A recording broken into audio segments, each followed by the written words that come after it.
have a seat. So I assume that you already have the requirements, the pictures, birth certificate, especially the certificates. So we can recognize the prior learning. Complete? Alright. So later on, we will going to have our pre-test. So we can diagnose and recognize your prior learning.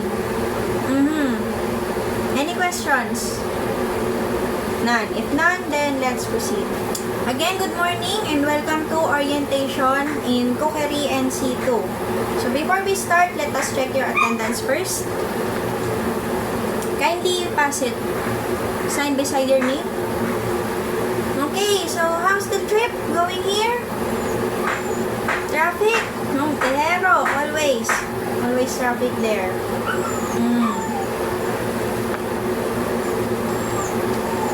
Okay, so we have 25 participants. I am hoping that until the end, we are still 25. No one will drop out. Okay? Any questions? If none, then let me introduce myself first. So, I am Miss Jigger Tricia Samartino from Cavite State University, Sikat Campus. Our vision is recognized for excellence in character development, academics, research, innovation, and sustainable community engagement.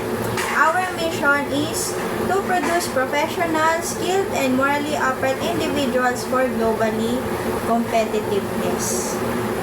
Our school offers beauty care, nail care, bread and pastry production, dressmaking, bartending, housekeeping, and of course, cookery. So, what are we going to do here? Any ideas? Alright, training for competency. So, what for? For abroad? For development? For promotion. Okay. Alright. Any questions? Okay, let's proceed. Competency-based training. So what is CBT? A training delivery approach focuses on competency development of learner, emphasize what the learner can actually do, focuses on outcome within specified time, concerned with the attainment and application of knowledge, skills, and attitude. So in short, CBT, competency-based training, is mastery of skills and knowledge. Any questions? So we have 10 CBT principles. So the first one is the training is based on curriculum developed from the competency standards. So competency-based standard to competency-based curriculum to learning. Next is learning in modular in structure. Trainee should be competent in the current module before going to do other competency. So we are modular based. It is modular structure. So before we proceed to module 2, we have to master the module 1 first. Any questions? None. The third one is training delivery is learner-centered and should accommodate individualized and self-paced learning strategies. So in number 3, every learner is unique. Every learner is different.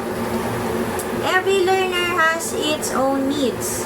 They should learn at their own pace. So when it comes to learning in this training, we are learner-centered.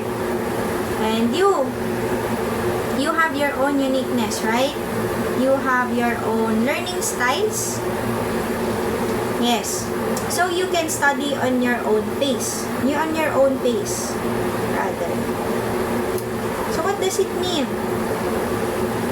Not really self-study, but it's more on reading on your own, understanding on your own. So I am just here to facilitate, and if you have any questions, you can come from me. Any questions? None? And let's proceed to the next slide. So next is training is based on work that must be performed. Based on actual industry practices, stimulated work environment should be provided. So, in this training, we are more on performance. You are going to perform different activities to show what you know and what you have learned. Alright. So, next is training materials are directly related to the competency standards and curriculum modules. Training should conform to CBC and CS, ensure that all assessment criteria are attained. So the training materials that you are going to use is related to competency standards. So here you are in cookery and C2. So we are more on using we are going to use more on cooking equipments, cooking tools. Yes. Kitchen. Yes. Alright. Thank you. Next is training is based in the collection of evidence of the performance of work to the industry required standards. Competency is not based on grades. Competency is based on the satisfaction of criteria evidences. So if you meet the standards, if you meet the criteria, then you are passed. And we are not on grade basis. You will pass through your performance. So nasa performance yan. Any questions? Okay. So, moving on. Next is training is based both on the job and off the job components. So, stimulated work environment plus actual work environment is better training or learning. On our 8th one, next is training program allows for recognition of prior learning on or current competencies. So, previous experiences plus previous learning and skills is equal to recognition, certificate of achievement. So, if you have prior knowledge regarding our competencies, then you can push through getting certificate. So, if you already work in the industry, if you previously studied cooking, culinary arts, then you can proceed on getting the certificate.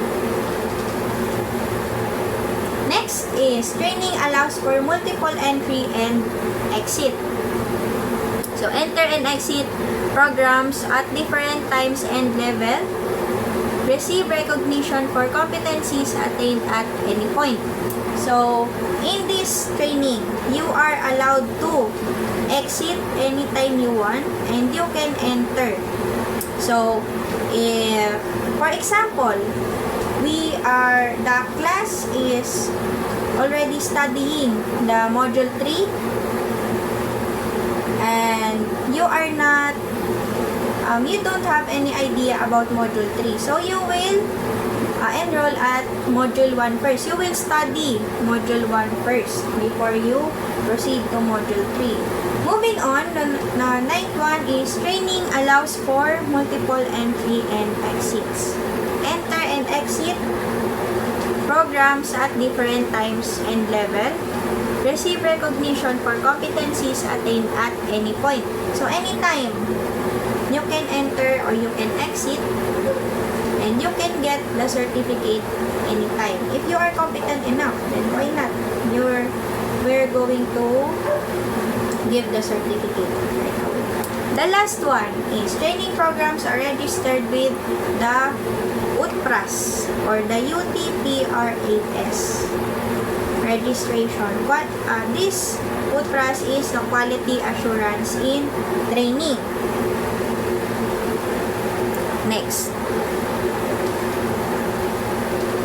Any questions? None? You sure? Okay, then let's proceed. In this training, we have two important people. So, the first one is the trainer and the second one is the trainee. So, me as a trainer, so my role is to determine what is to be learned. stimulate trainees' motivation, manages learning, diagnose and solve learning problems, evaluate student achievements, assist learners, obtain individual rewards. So me as a trainer, these are my roles. And I will also assist the trainee. So assist trainee, installs confidence in the learner, serve as model, spends more time interacting with students, help who really needs help, accepts responsibility. So me as a trainer, you can come to me if you are struggling. So if you have any problems regarding the topic, you can ask me anytime. I am available. Any questions? None? The trainees. So the role of the CBT trainees are you can select what they want to learn at their own rate, request for RPL, choose how they want to learn, be responsible for what they learn, decide when they are ready to perform each task, demonstrate mastery of learning, compete against present job standard, evaluate your own progress, move freely in the workshop, know you will be rated mainly on performance, while paper and pencil tests will be used mainly to check your knowledge on the task. So, as I said earlier, we are going to have 3 tests. Alright.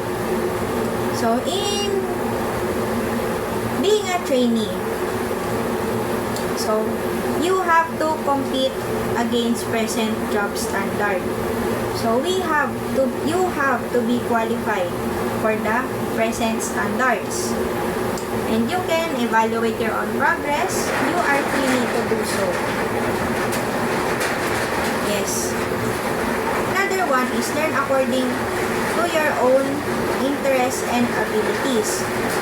So before you enrolled here, I assume you already know what you want to learn. Alright. Any questions? None? You sure? If not, then let's proceed. Moving on. So we have materials to use during our training or our studies. What do you think this is? Books? Magazine?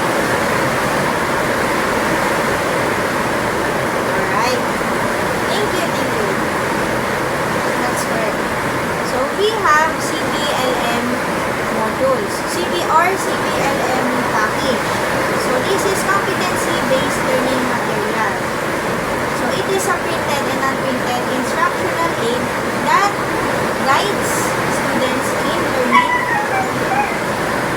So CBLM refers to a media that contains information related to work requirement, learning that is guided toward achieving the competency required in a workplace, tools that facilitate individual learning process, instrument that measures the competency required in the workplace.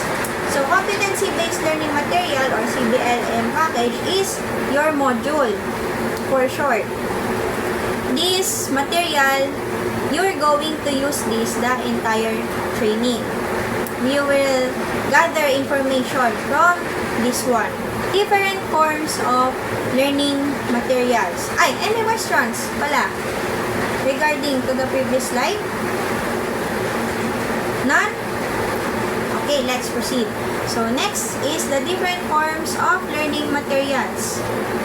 Number 1 is learning guides, assessment materials, workbook with activities, tasks, and content, background reading materials or documents, handouts and other audiovisual materials, industry competency standards, organizational policies, procedures, or legislation.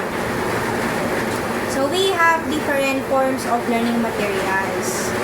So it is listed here, 7 learning materials. So we have the learning guides, the assessment materials, the workbook, etc.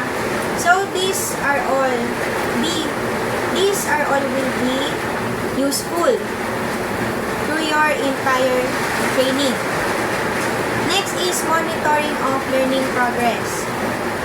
So, trainee record book, progress chart, achievement and accomplishment chart. So, you're going to have a trainee record book, progress chart, achievement or accomplishment chart. So, this will be your records will be all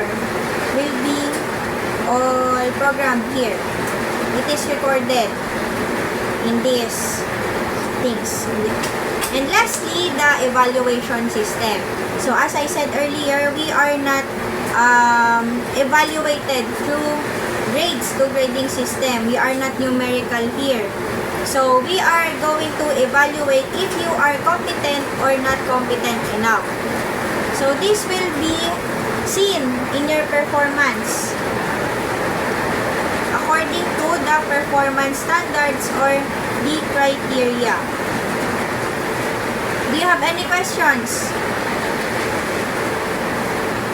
If none, then that is all. Thank you for attending our orientation. Okay, goodbye, class.